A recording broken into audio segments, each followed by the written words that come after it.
Welcome to another edition of Mark's Inspiration. Glad you could join me here today, as always, and it's a beautiful, cool summer day in St. Louis, Missouri today.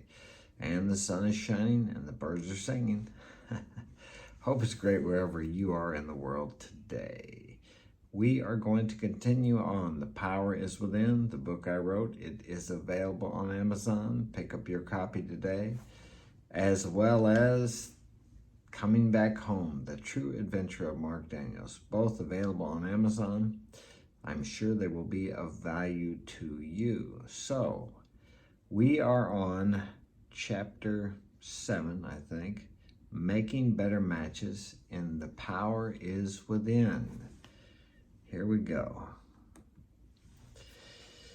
Once you begin to gain control over the thoughts inside your mind and allow yourself to believe in the power of simply asking to be freed from the baggage that has been weighing you down, it will be time to start actively utilizing your thoughts to create the reality around you. For that, we need to discuss the concept of perception. Everything in life is perception. If you want to look back on your childhood as a horrible, terrible experience, maybe you had an alcoholic mother or alcoholic father, or whatever it happens to be, you can look at it that way. So many people look back in their 20s, 30s, 40s, even their 50s and 60s and blame their parents for the life they have today. Now, obviously, if you were a kid, you can't be responsible for what happened to you then. But when you become of age, to the age of understanding, we'll say, it's up to you. You can paint that childhood however you want to. There's got to be some good there somewhere. You had some friends. You had some fun. Didn't you play with anybody or do something fun? Instead of looking back on all the terrible things that happened to you, and I'm sure some of you have gone through some terrible things. I think we all have, and some more horrible than others. But if you look around, you will see people who have gone through more terrible things than you, and somehow or another have made that into something good, and their life has been enriched by it. I'm not saying I can do it. I mean, I've seen some tough stuff. But whatever you have, you can perceive it to be something better than what it is. You can write the story however you want to. They say, whoever they are, statistics say that 75 to 80% of what we remember is not correct anyway. I have a hard time believing that, but hey, I could be wrong. So remember, whatever you perceive, it's your perception of things. And really your perception is based on your senses. And the evidence of your senses many times is wrong. What you see and what you hear, what you smell is many times not the reality, is not really correct. So you remember that when you're looking at something next time, or when you're thinking about a memory or something that happened to you. You can perceive it as good or bad.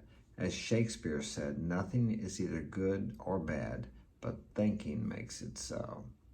It's all relative from which side of the fence you're looking at it from. Okay.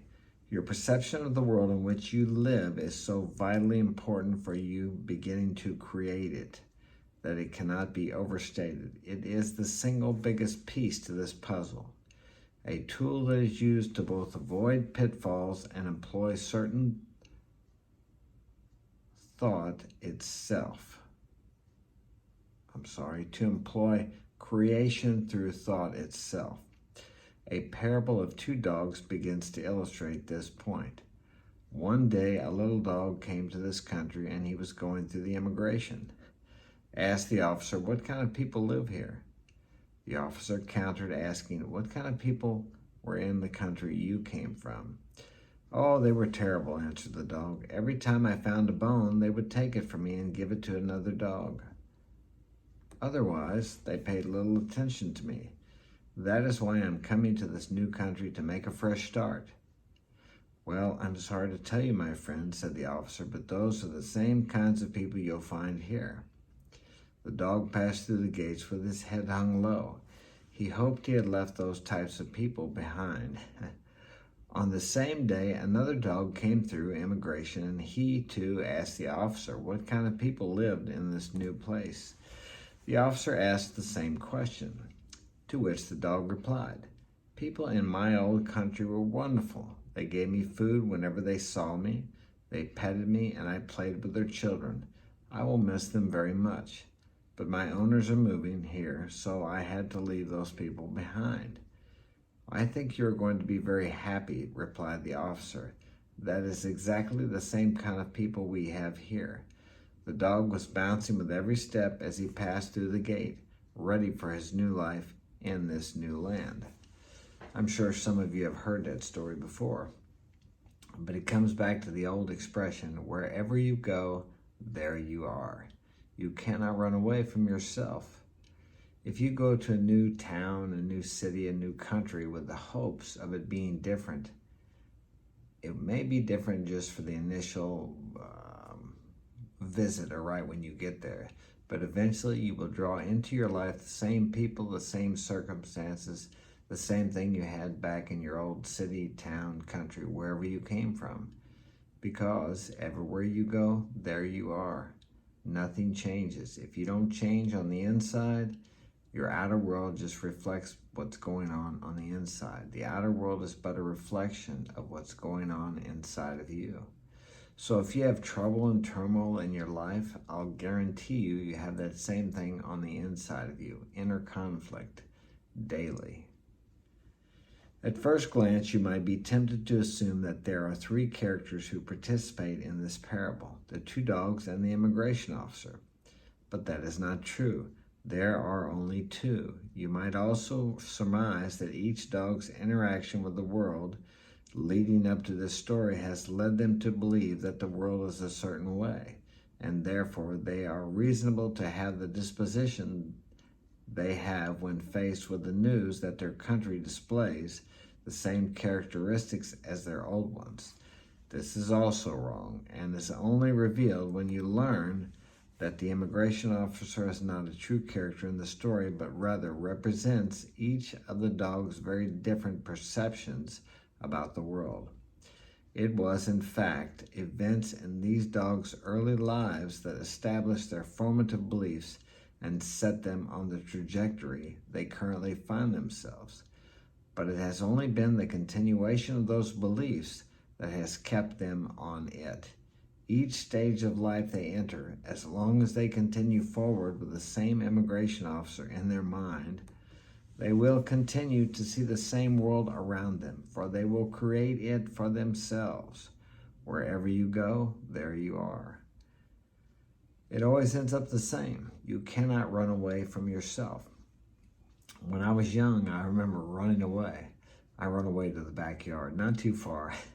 I was probably, 6 or 7 years old. And then we went to the state fair. I was probably 9 or 10, and I ran away there also. But what was I really running away from? I was running away from how I felt about my home life.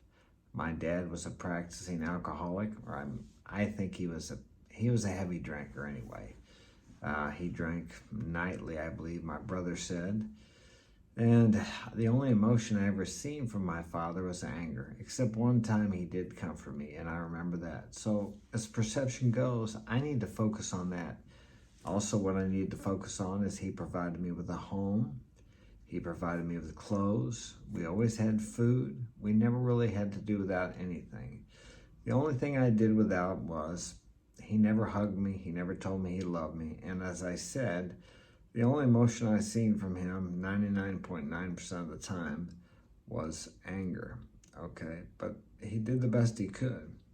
I found out how he was raised, and he gave me much better than his father gave him, for his father abandoned him in an orphanage or left him. I'm not sure what happened, but my father was raised by other people.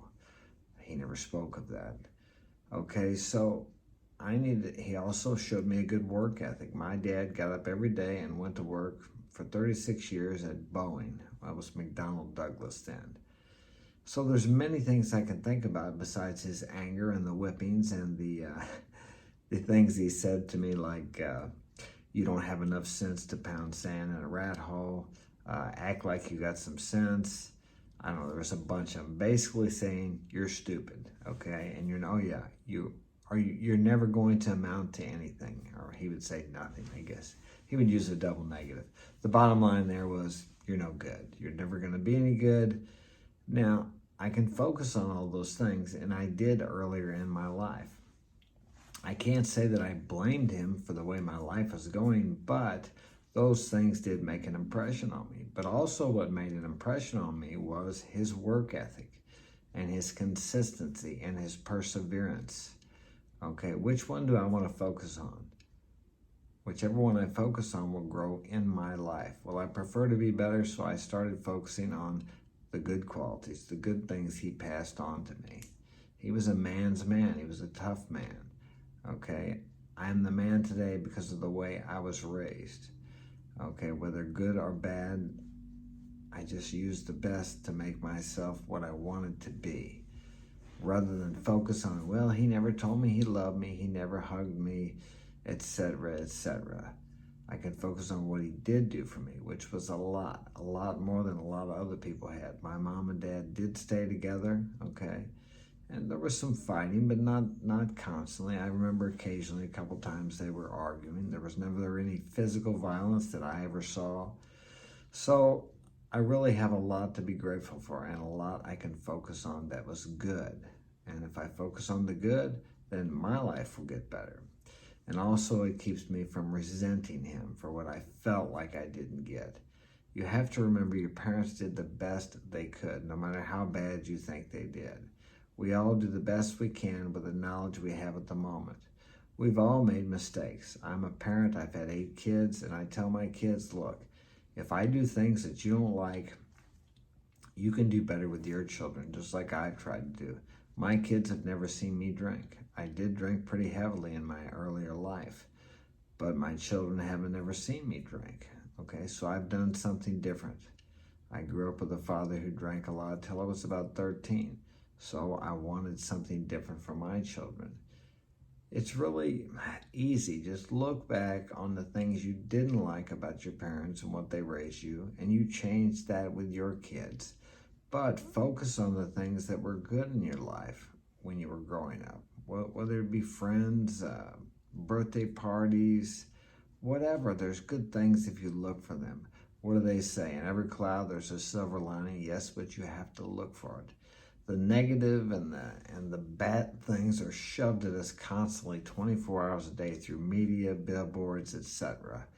We can focus on that or we can ignore that. Whatever you allow into your mind is going to manifest itself in your outer world. I know you think it's all coming from out there, but it's not. Whatever you put in comes out. Junk in, junk out. Put some good stuff in. Consciously be aware of what goes into your mind the same way you are with the food that you eat. Remember that. It's very important. Okay? That's all we have time for today. Smash that like button. Thanks for joining me, and I will see you tomorrow.